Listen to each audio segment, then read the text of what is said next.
Chapter 1. Whispers of the Sea. The ocean sang to Welasiit long before she understood its words. Each morning, before the sun had fully risen, she would leave the warmth of her family's dwelling and make her way through the misty trails that led down to the shoreline. The trees still held their breath at that hour, the gulls not yet bold enough to scream, and the village still slept behind her, wrapped in the final threads of night. But the waves never slept. They whispered, rolled, crashed, and pulsed with a life all their own, as though the sea had lungs that breathed through time. Welasiit would sit on her favorite rock, one that jutted slightly above the tide's highest reach, and wait. Not for something in particular, but for the moment when the sea felt like speaking, and it often did. In the shift of foam, the arc of a leaping fish, the breeze that tugged at her hair, these were the language of the sea, and she had learned to listen. She was 14 summers old, slender and lithe like the river reeds, with long black hair tied back by a strip of seal leather. Her face was sharp with curiosity, her eyes wide with questions. The elders said she asked too many. Her mother said she had the soul of a wave, always reaching, never still. The Mi'kmaq village of Winnipeg was nestled between forest and sea, cradled by cliffs and crowned with sky. It was a place of stories and silence, of rhythm and ritual. The people lived in balance with the land, as their ancestors had for generations. The sea gave them fish, the forest gave them medicine, and the wind carried the voices of those who had come before. But not all places were free to wander, especially the sea. From childhood, Welasiit had heard the warnings. Stay near the shore. Do not go past the singing rocks. The sea remembers every wrong. Beyond the reef lies danger, spirits who do not forgive. These were not tales for entertainment, they were law. The elders believed that beyond the reef, the sea grew restless. Spirits of water, angered by long-forgotten wounds, waited for those who disrespected the balance. No one had ventured past the reef in many winters, and none who had ever returned. Yet Welasiit felt the pull of the deep like a thread through her chest. One afternoon, as the sky turned a bruised purple with the coming storm, Welasiit was helping her mother scrape birch bark when the wind changed. It was subtle at first. The air grew salty and thick. The trees hushed, the birds vanished, and then a voice. Not a voice in the human sense. It was deeper than sound, older than memory, a pulse, a call. Welasiit's hands froze mid-motion. She stood slowly, gaze drifting toward the ocean. The horizon was dark, but the water shimmered with an odd stillness, like it was holding something beneath its surface. She took a step forward. Welasiit? Her mother's voice broke the spell. Come inside, storm's coming. She hesitated. I need to check the nets, she lied. Her mother gave her a long, tired look. Don't go past the singing rocks. I won't. But she would. That night, the wind howled through the village like an angry spirit, rattling the bark walls and carrying sprays of salt far inland. But Welasiit could not sleep. The call had not stopped. It echoed now in her bones. She rose quietly, wrapped herself in a woven cloak, and stepped into the night. Moonlight spilled across the ocean like a silver trail leading to a secret. The waves were gentle now, almost inviting. She passed the singing rock-smooth boulders near the shoreline that caught the wind and hummed like flutes. Their melody warned of the sea's change, yet she moved past them. At the edge of the cliffs she saw him, an old man, tall and bent with age, standing barefoot in the surf, staring at the horizon. His long white hair tangled with seaweed.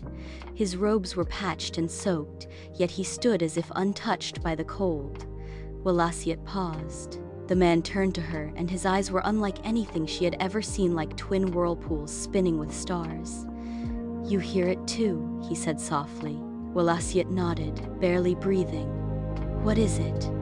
The sea, he answered. She's waking. Welasiit stepped closer, the sea cool around her ankles, the sand soft and shifting. Who are you? She asked. The man didn't answer at first. He knelt, scooping up a handful of seawater and letting it trickle through his fingers like it was sacred. Long ago, he said, your people spoke with the ocean, not just to it, but with it. They listened, learned, shared breath and story. But now, you fear what you don't remember.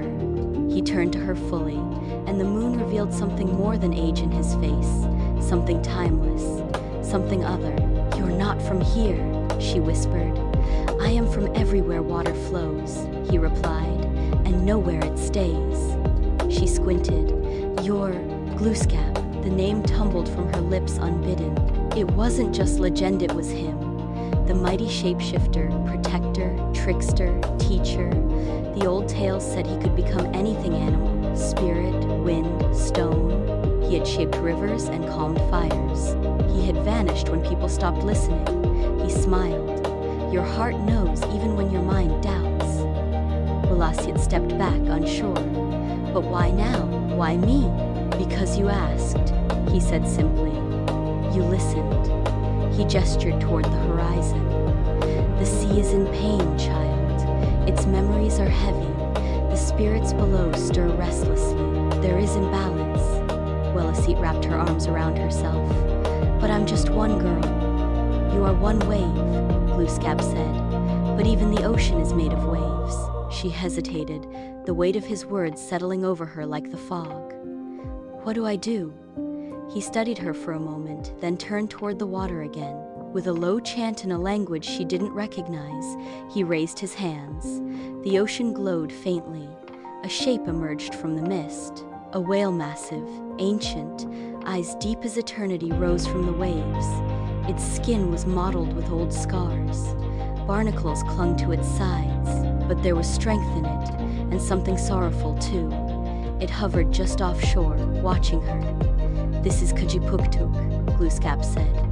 "He has agreed to carry you." Welasiit stared. "Carry me where?" "Not to a place," Glooskap said. "To a knowing. The ocean's truth is not a point on a map. It is a journey, one that will change you if you let it." Fear and wonder warred in her chest. "What if I fail?" Glooskap's expression softened. "Then you will still be braver than most for trying." Behind her, the village was asleep. Her mother curled in furs. The elders dreaming of old times. Her friends who didn't understand why she couldn't just stay content. Ahead, the whale waited.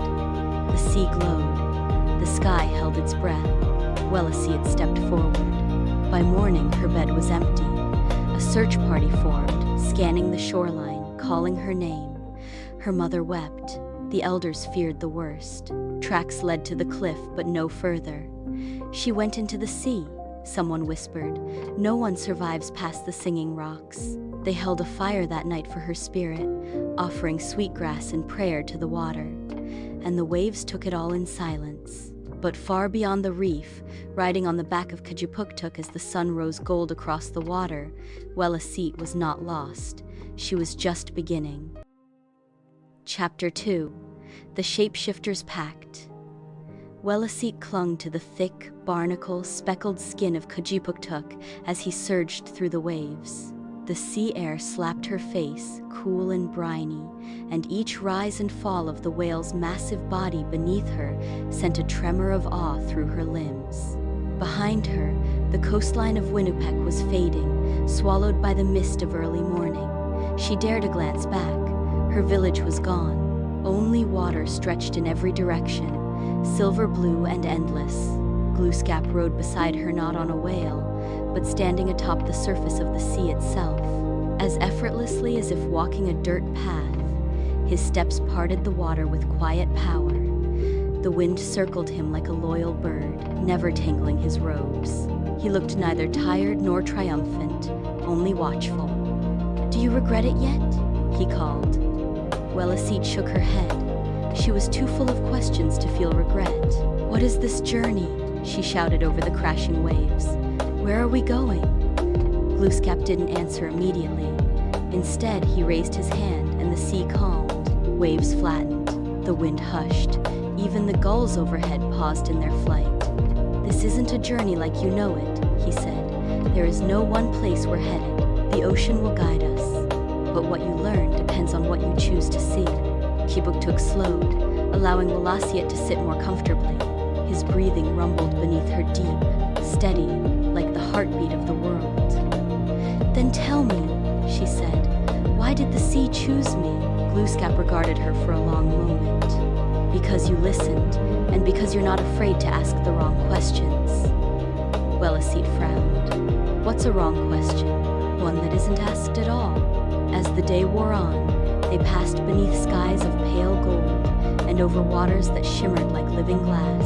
Welasiit saw things she had only heard of in whispered story schools of fish that shimmered like moonlight, jellyfish with tendrils glowing softly in the depths, and birds that dove into the ocean and emerged with silvery gifts. Every so often, she would lean close to Kajipuktuk's head and whisper, "What's your name mean?" Each time, the old whale would reply with a gentle rumble that vibrated through her chest. She didn't know the language, but the feeling was always the same. Home. She wondered what it would mean to call the sea home. By twilight, the sea took on a different tone, quieter, more thoughtful. Glooskap gestured to a cluster of small islands that rose from the water like broken teeth. They disembarked onto a smooth, flat rock, warmed by the day's sun. "Rest," he said. "Eat. This is your first crossing. The ocean is gentle now, but she watches." Welasiit sat cross-legged on the rock, her stomach finally growling. Glooskap handed her a pouch of dried berries and smoked fish.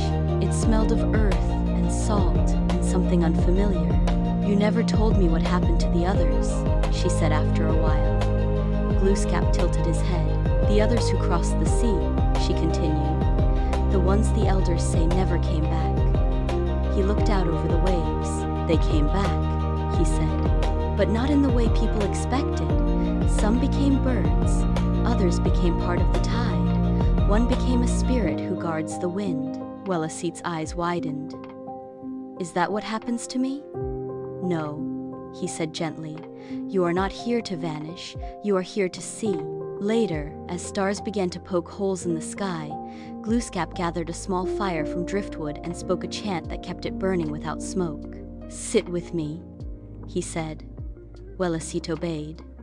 She watched the flames flicker between them, but her eyes kept returning to his face. There was something there beneath the skin, behind the eyes, that felt uncontainable. "You were not always a man," she said quietly. "No," he agreed.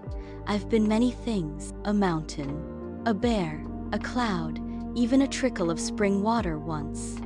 "Why choose this form now?" He gave a rare smile. "Because it's the one you'd listen to." Welasiit felt her cheeks flush. She wasn't used to being so easily read.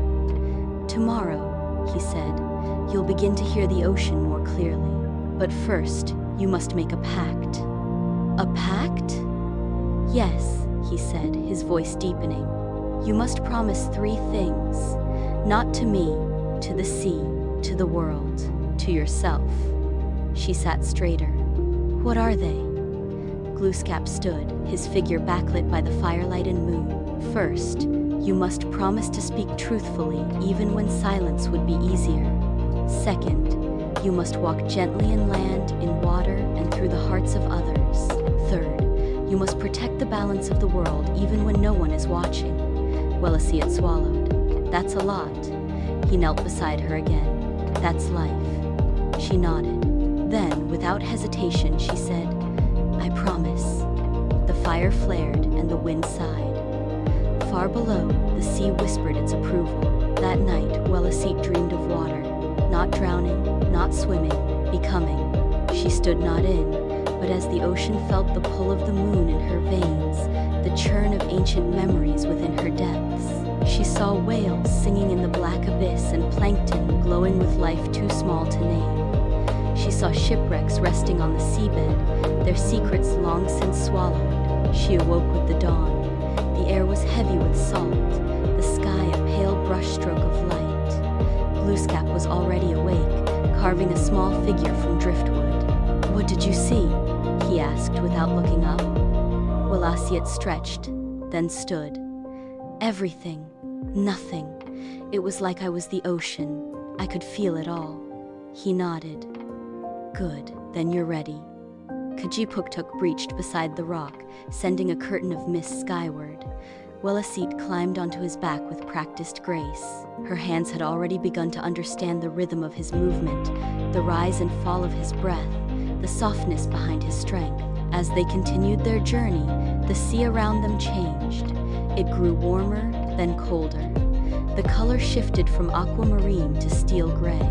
Sometimes the surface was glass, other times it rolled like restless sleep. Hours passed, maybe days. Welasiit had stopped measuring time. Instead, she measured moments.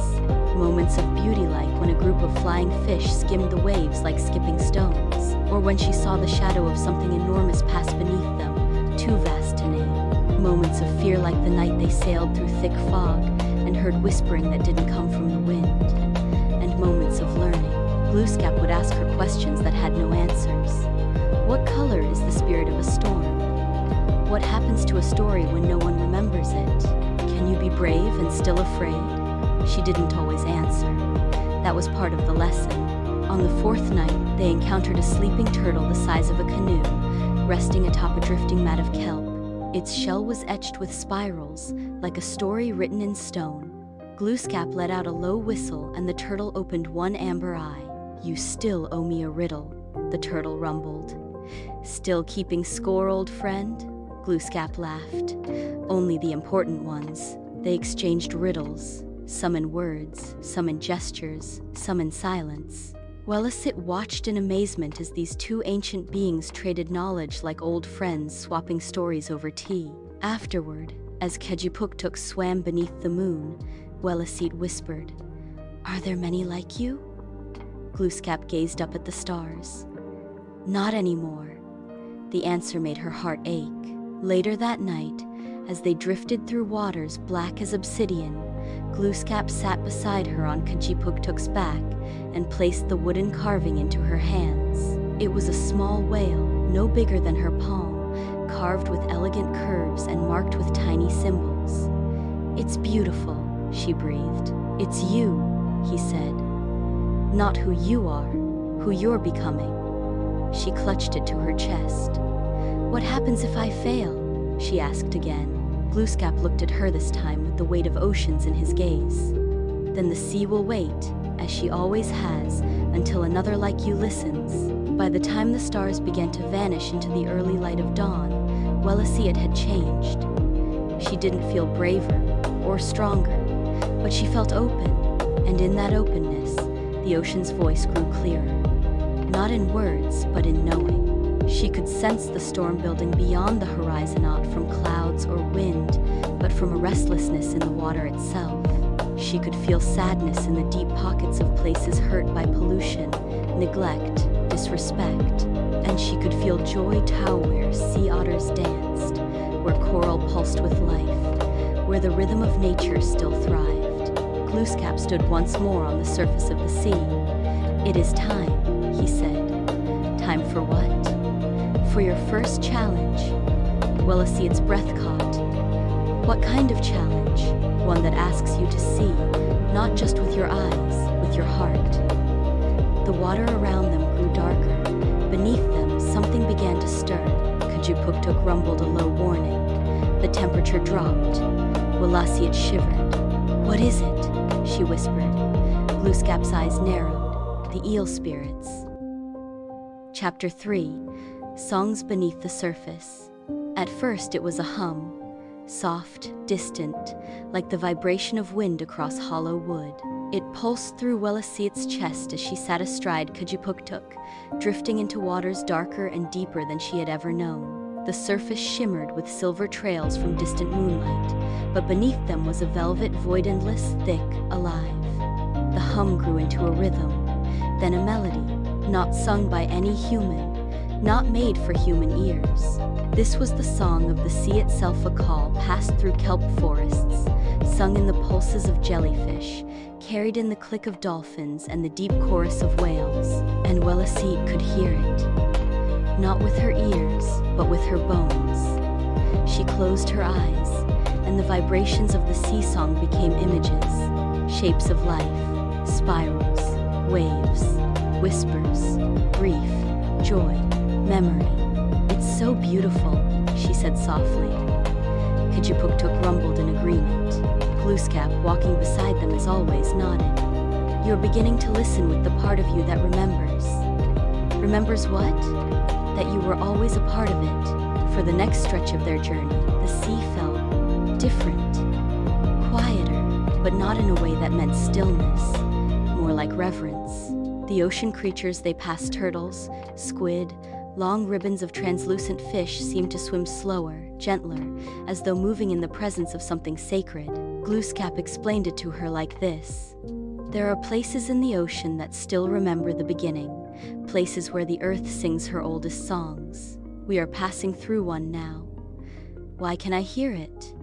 Because your spirit is listening. She wanted to ask more, but instead she sank into the silence, letting the water and wind answer in their own way. That night, as they anchored beside a glowing cove framed by towering sea cliffs, Welasiit dove into the water for the first time without fear. Kijipuktuk waited, watching. The water was cold, but not cruel. It wrapped around her like a thick shawl, supporting her limbs, slowing her movements, demanding her full attention. She kicked gently, diving deeper. Light from the moon filtered through the surface above, catching on the backs of tiny plankton that glowed like drifting stars. Around her, shapes moved: curious fish, dancing crabs, a silent stingray that glided past with moon-colored wings. Then she heard it again, the song. But this time it was not the great, distant melody of the sea. This was close, familiar. It was coming from the whales. She surfaced and climbed onto a flat rock that jutted from the cove. Glooskap sat cross-legged nearby, humming quietly. "They're singing," she said. He opened one eye. "Yes, and they're telling stories." "Stories?" "Every whale has a song. They teach it to their young, and when they meet others, they blend songs together so all can be remembered." Welasiit watched the water as low, echoing moans rolled through the night. They weren't sad, they were deep, they were truths. "What are they saying?" she asked. Glooskap stared into the dark. "One of them remembers a time when the reef was colorless from poison," he said. "Another sings about a human who freed him from a net, and that old one," he pointed toward Kijipuktuk, "is singing of you." Welasiit's breath caught. "Why?" "Because your story is worth remembering." The days that followed were filled with moments of quiet awe. She swam with dolphins that spoke in quick chirps and whistles. She watched manta rays twirl like dancers beneath a sapphire sky. She floated in coves where the water was so clear it looked like they hovered in the air. And every day, she listened. Sometimes the songs were joyful like lullabies sung to coral hatchlings, sometimes mournful like mourning dirges for lost kelp forests. But always, they carried meaning. She began keeping a record in her mind, a kind of map made of sound. The click of shrimp became a memory. The rumble of distant thunder became a sign. The songs of whales and the silence of jellyfish wove themselves into her understanding of the world. One morning, she woke to find Glooskap gone. The sea was still. Kijipuktuk floated quietly beside her, waiting. A fog had settled, a thick, dense mist that blurred the edges of everything. It was neither warm nor cold, just there. Welasiit sat up and called out. "Glooskap?" No answer. She stood carefully on the whale's back and looked around. Only water and white. Then came a click, soft, sharp, repeating. Then another, echoing from a different direction. Then many, all around her. A circle of dolphins emerged from the mist, their fins cutting the surface like blades. They clicked and whistled, forming a net of sound. One swam forward, its eyes locked with hers. It chirped a single phrase, and Welasiit understood. "Come, it's time." The dolphins moved like silver arrows through the mist, their sleek bodies carving pathways through the calm water. Welasiit hesitated only a moment before nodding to Kijipuktuk. With a low rumble of understanding, the great whale dipped beneath the surface, allowing her to slide gently into the sea. The cold bit at her skin, but her fear dissolved in the wake of the dolphins' calling. They moved slowly now, circling her, guiding her toward an unseen place. She followed, down. The light dimmed. The mist that cloaked the surface gave way to a different foga dim, blue world where shapes moved like dreams. Welasiit's heartbeat slowed. Her arms and legs moved gently, as though remembering how to swim without thinking. As she dove, she felt something awaken in her chest. Not pain, not panic, resonance. She felt attuned. The further down she went, the clearer the world became, not in sight, but in sense. The dolphins clicked in a pattern: 3, pause, 2, pause. Ian turned sharply to the left. Welasiit followed.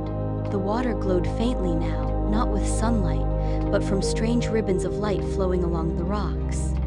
Then, ahead, she saw it. A whale graveyard. Bones.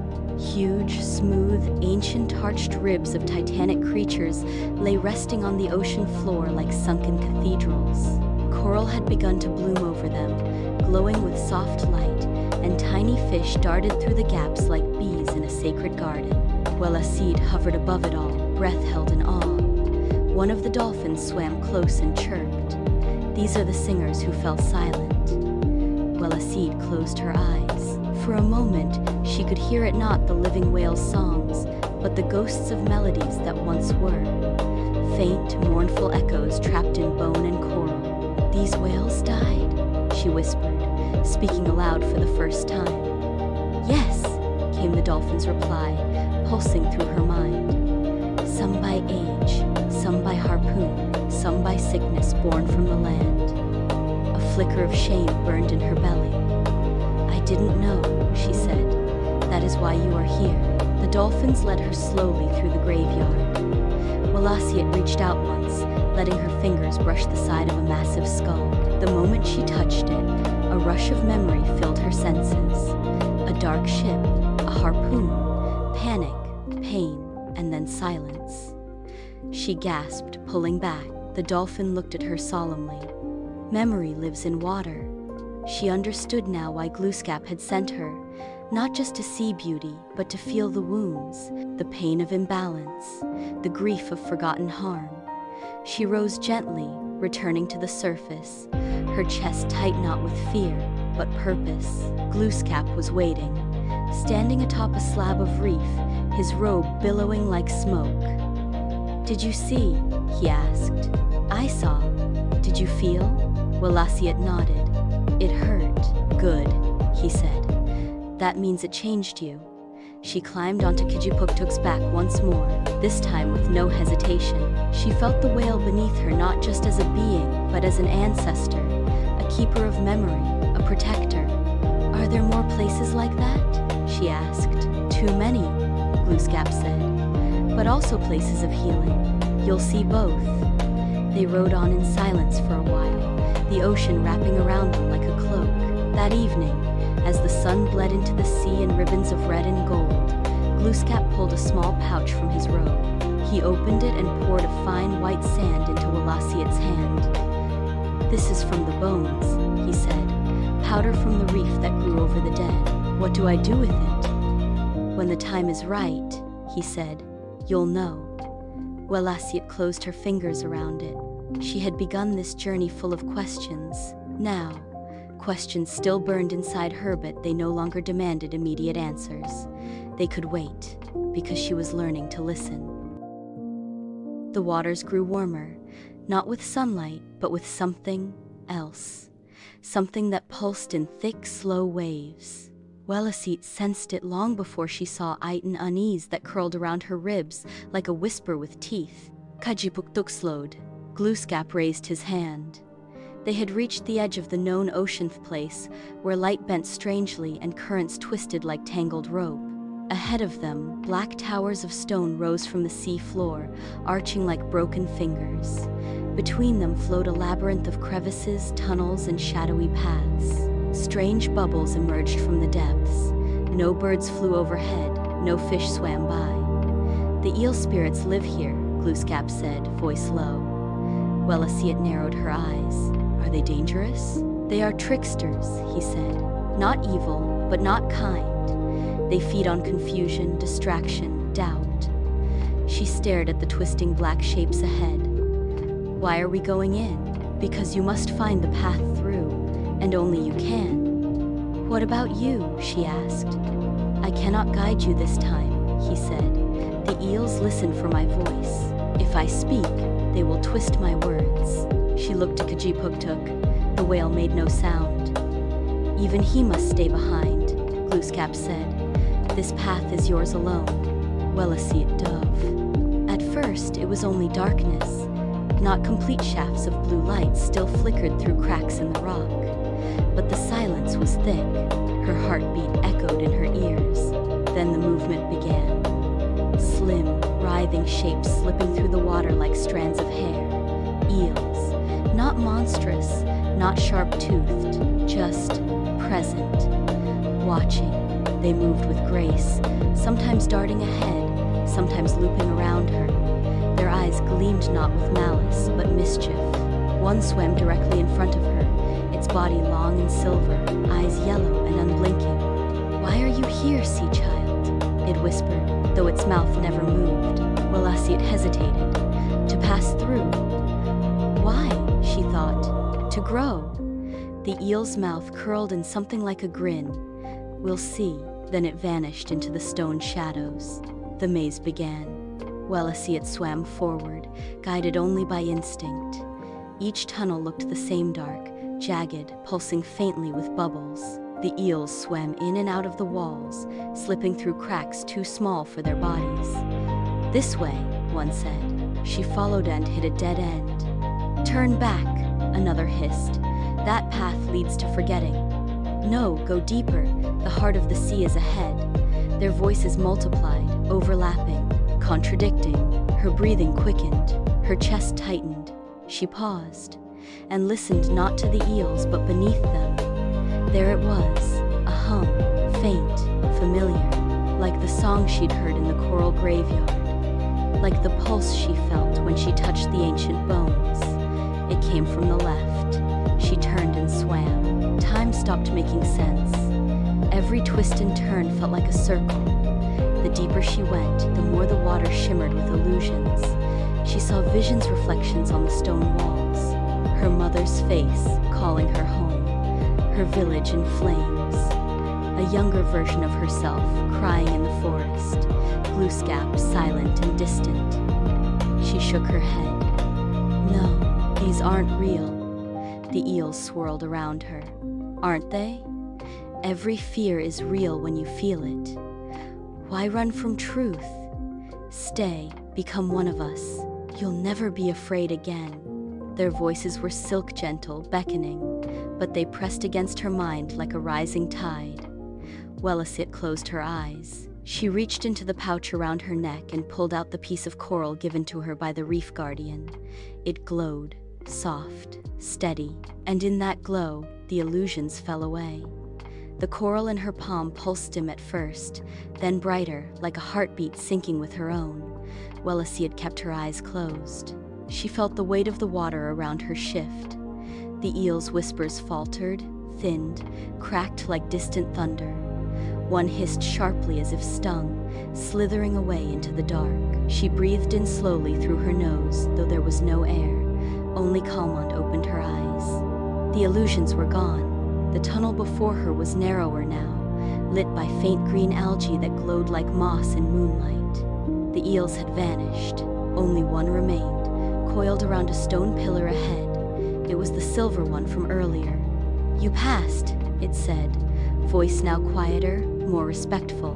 "I wasn't being tested," Welasiit replied, not angrily, just sure.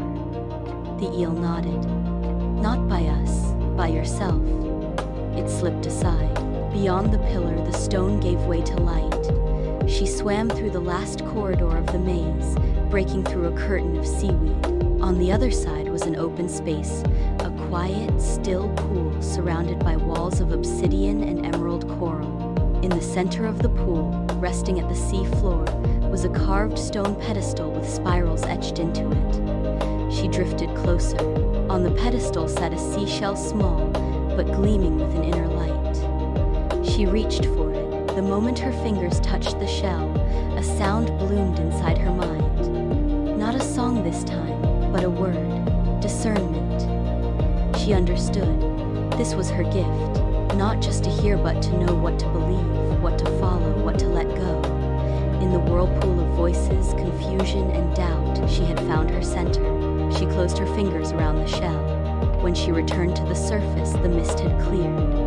Glooskap stood waiting on the rocks, arms crossed, a small smile on his face. You saw them? Yes. You listened? I did. And? They tried to drown me in doubt, she said, climbing onto Kajipuktuk's back. But I remembered who I was. That's more than most, he said. She opened her palm and showed him the shell. He nodded solemnly. You earned it. You'll need it. As they drifted away from the eel maze, the water grew clearer again. Dolphins leapt beside them, and seabirds began to return overhead. Welasiit sat quietly, the shell in one hand, the coral in the other. Do you think they're evil? She asked after a while. The eels? Glooskap said.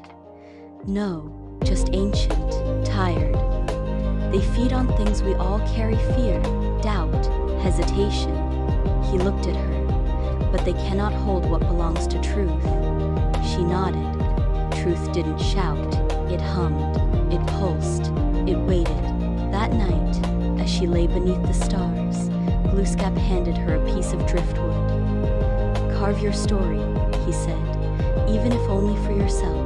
She carved a spiral first, then the outline of an eel, then a single eye. It would be the first of many carvings on her journey, a story not told with words, but with memory, with feeling, with truth. The guardian of the coral temple. The ocean lightened, not just the color, but the feeling. The water turned warm and shimmering, like a sunlit memory. Fishes of every hue danced in tight spirals. Long ribbons of seaweed swayed like banners in the current. Even the air above the waves smelled different, sweeter, tinged with the musk of living coral and blooming algae. Kajipuktuk slowed to a gentle crawl. They had reached the coral temple. Welasiit gasped. Beneath the waves stretched a sprawling reef, layer upon layer of life growing atop stone, teeming with an impossible palette of colors. Deep purples and pinks glowed beside emerald and tangerine. Giant clams yawned slowly. Anemones waved their delicate arms. Schools of fish moved in choreographed bursts like starlight underwater. She had never seen anything so alive. This is one of the few reefs left that remembers the old balance, Glooskap said. He stood now at the edge of the reef on a small rocky outcrop, his arms folded, his expression serious. Then why are we here? Welasiit asked softly. To meet the one who guards it, he replied. But be warned, she does not welcome visitors easily. Welasiit adjusted the coral piece tied around her neck. I'll be respectful. You'll need to be more than that, he said. She will test you. They dove. The water around the reef was warm, lit by the coral's own radiance. Tiny fish nipped playfully at her feet. Crabs scuttled across the sand, but it was the silence that made Welasiit pause. It was not empty, but expectant, as though the reef were holding its breath. Then she felt it, a pressure, not physical, spiritual. Something was watching her. Then it appeared. From a crevice of coral, rising with slow grace, came the guardian of the reef. She was not human, not fish, a shapeshifter like Glooskap. Her form flowed between sea and spirit. Her hair was long and made of kelp, her eyes twin pearls, her body a tapestry of coral, shell, and current. Her voice echoed inside Welasiit's chest. Another human child, why do you come here? Welasiit bowed instinctively. To learn and to protect. So many before you have said the same, and their words turned to poison. I carry no nets, no fire, only truth. The guardian circled her slowly. The water seemed to move with her breath. Words are not enough. I know, Welasiit said. Test me. The guardian stopped. For a moment, the water was still. Then the reef changed. The coral dimmed. The colors faded. The water grew cloudy. A dull ache settled over the reef like sickness. What's happening? Welasiit cried. This is what your kind brings, the guardian said. Oil, heat, chemicals, noise. Look around. Dead fish floated past. Coral turned gray. seaweed browned and curled. The reef, a miracle of life, was unraveling. "I didn't do this," Welasiit shouted, "but you must answer for it." A giant net materialized in the water, descending slowly from above, its weight oppressive. The reef screamed not in sound, but in sensation. Welasiit closed her eyes, breathing deeply. She reached for the shell she had earned in the eel maze. It glowed faintly in her palm. She placed it on her tongue. Then she sang. The song emerged not from her mouth, but from her spirit. A deep, vibrating tone that rose from her belly and echoed through her chest. It was not the kind of song with lyrics or rhythm, but a resonance born from what she knew to be true, from the way Kajipuktuk rumbled in sorrow, from the whispers of dying reefs and the memories of the whale graveyard. She sang remembrance, she sang regret, she sang hope. The water shimmered, the net above her dissolved like fog in the morning. The dying coral paused, colors flickering faintly as if unsure. The guardian of the reef hovered before her, eyes narrowed. Her form pulsed with a mixture of green and violet light. "What was that?" "My truth," Welasiit said, breathless. "It's not enough to say I care. I must act like I care. I must learn what you protect so I can protect it too." "Would you give something up?" the guardian asked. Welasiit didn't hesitate. "Yes, even if no one knows you did it?" "Yes." The guardian studied her. Around them, the reef began to brighten again. A lone clownfish peeked from an anemone, as if testing the energy in the water. "Then you may help heal what was hurt." The test was not a single act, it was a ritual. The guardian led her through small tasks, cleansing coral wounds where boat anchors had struck, removing ghost nets tangled in fragile sea fans, feeding orphaned fry whose schools had vanished. It wasn't glamorous, it wasn't glorious, but it was real. Welasiit scraped algae from dying coral, stirred up oxygen-rich sand, and sang gentle whale tones into patches of distressed polyps. The guardian watched silently, never praising, never scolding. Hours passed, or days. Time melted underwater. At the end, the reef sang back to her. A low hum, a warm light, the scent of new bloom. The guardian swam close once more. "You carry sorrow like a stone in your belly, but sorrow becomes sacred when used to build." She placed a small piece of coral in Welasiit's palm. This one was different, alive. It pulsed gently like a heart. "Plant this where the sea is broken," she said, "and the reef will remember." Welasiit closed her fingers over it. "Thank you," she whispered. Back on the surface, the sun was rising. Glooskap stood waiting with Kajipuktuk. "Well?" he asked. Welasiit showed him the living coral. He smiled. "You passed." She didn't say I did. She didn't need to. They began to move again, the reef growing smaller behind them, but never forgotten. "Why did she test me that way?" Welasiit asked. "To see if you only love what is beautiful," Glooskap said. "Or if you'll love it when it's broken too."